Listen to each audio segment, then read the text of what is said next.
Hello বন্ধুরা, সবাই কেমন আছো? আমি রিমা চলে এলাম নতুন একটা ভিডিও নিয়ে। আজকে আমার রেসিপি হচ্ছে বিরিয়ানি, চিকেন বিরিয়ানি। আর আজকে আমি পুরো রেসিপিটা খুব ভালোভাবে তোমাদের সঙ্গে শেয়ার করব, কারণ আমার হাজব্যান্ড বাড়িতে আছে, সেই রান্নাটা করবে আর আমি ভিডিওটা মাঝে মাঝে বানাবো। আমি অবশ্য সব জোগাড়যন্ত্রী ওকে করে দিয়েছি, ও শুধু খুন্তিটা একটু নেড়ে দিয়েছিল, ওইটাই হাতের জাদু আছে ওর মধ্যে। ও খুব ভালো চিকেন বিরিয়ানি বানায়, তাই আমি ওকেই চিকেন বিরিয়ানিটা করতে দিই। ও বাড়িতে থাকলে তবেই আমি চিকেন বিরিয়ানি করি। আর এইটা হলো এক সপ্তাহ আগের ভিডিও, কারণ আজকে আমার শরীরটা অসুস্থ, তা সত্ত্বেও আমি ভিডিওটা তোমাদের সামনে প্রেজেন্ট করছি। কারণ আর ভিডিওটা অনেক দিন হয়ে গেল, আর একটা লং ভিডিও দেওয়া অবশ্যই দরকার। সপ্তাহে একদিন অন্তর লং ভিডিও দেওয়া দরকার, তাহলেই আমার সবার পেজ প্রোফাইল তবেই গ্রো করবে।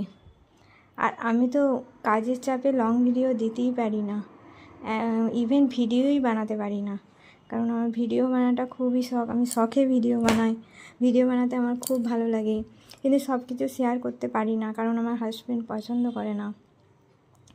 দেখো বন্ধুরা, তোমরা তো পুরোটাই দেখলে কীভাবে কী বিরিয়ানিটা তোমরা দেখে অবশ্যই বুঝতে পারবে।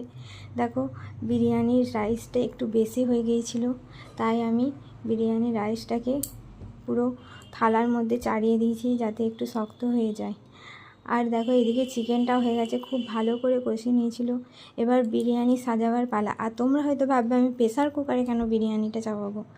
না বন্ধুরা, আমি প্রেসার কুকারে চাপাবো অবশ্যই, কিন্তু প্রেসার কুকারে ঢাকাটা আমি লাগাবো না, আমি অন্য একটা ঢাকা দেবো যাতে ভাপটা না বেরিয়ে যায়। আর প্রেসার কুকারে আমি চাপাই কারণ প্রেসার কুকারে চাপালে বিরিয়ানির তলাটা ধরার চান্সটা খুবই কম থাকে। দেখো, আমার বিরিয়ানি যতই আমি ভালোভাবে করতে পারি, কিন্তু আমি বিরিয়ানির তলাটা ঠিকই ধরে যাই, তাই আমি প্রেসার কুকারে, একটু মোটা যেহেতু পাত্রটা, তাই আমি বিরিয়ানিটা প্রেসার কুকারেই চাপাই।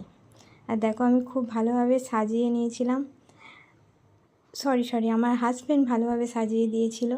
তারপরে দেখো ঢাকা দিয়ে দিল, খুব চেপে ঢাকা দিতে হবে, তাই আমি দেখি কেমন হয়েছে মশলা বাটা নোড়াটা দিয়ে দিয়েছিলাম। দেখো, আমার বিরিয়ানি রেডি। খুব সুন্দর দেখতে হয়েছে বিরিয়ানিটা, আর খেতেও খুব সুস্বাদু হয়েছিল বিরিয়ানিটা। এইভাবেই তোমরা বিরিয়ানি বানাতে পারো।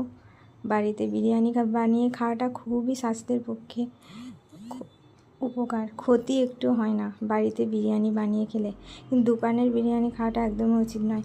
বাই বন্ধুরা, সবাই ভালো থেকো, সুস্থ থেকো, সাবধানে থেকো।